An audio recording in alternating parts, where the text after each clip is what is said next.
I need help with a word like what this phenomenon means. So basically, my friend was on a plane and this guy needed the like the AED, right? And everybody was like, he's fine, he's definitely not dead, he's fine. But they didn't do an emergency landing or anything. When they finally did land, the paramedics were like waiting, but they didn't rush on the plane. Like they're like, no, he's fine. But she's like, I'm pretty sure he's dead.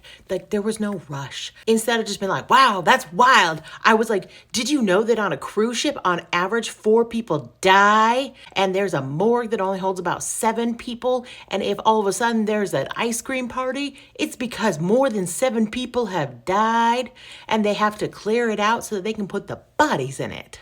So it's kind of like, I guess, showboating. Sometimes I have to talk about myself and relate to the experience myself with my own experiences. And sometimes I like say weird stuff like that. And I know a lot of this is because like I don't hang around with people a lot. And so when I do, I'm like, I want to tell you everything. I have learned all of this crazy stuff since the last time I saw you. And I have to tell you all these weird facts I found out. And like a totally different thing, but also like not seeing people a lot. They'll ask you, hey, how are you? Like, what's new? And most of the time people are like, oh, the usual, maybe I'm traveling or whatever. Like they don't really share really what's new. They're secretive about their lives, as like a little bit of secrecy is good, but I can't do that. I, for some reason, have to tell them everything that's happened. Like, for example, this last week, I found out that the house that I've been living in for over a year and a half, there was a murder suicide. And so when one of my coworkers is like, hey, what's new? I can just be like, oh, nothing. I was like, oh, the usual. I just went on a little vacation and there was a murder suicide in my house 5 years ago, but I only found out this week.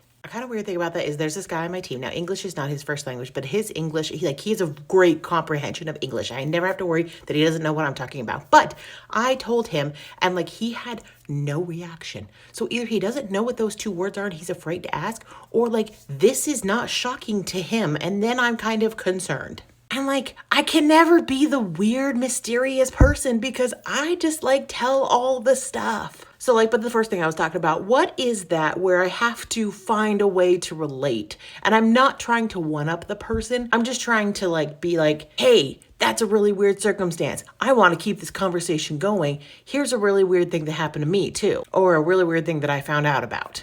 And so I would like to not do that and let that person have their time and have their peace and tell their story. And just maybe I can bring up the weird stuff later. I don't know. It just comes out. And then it's like, oh, there's Ashley. She's showboating and she says weird stuff.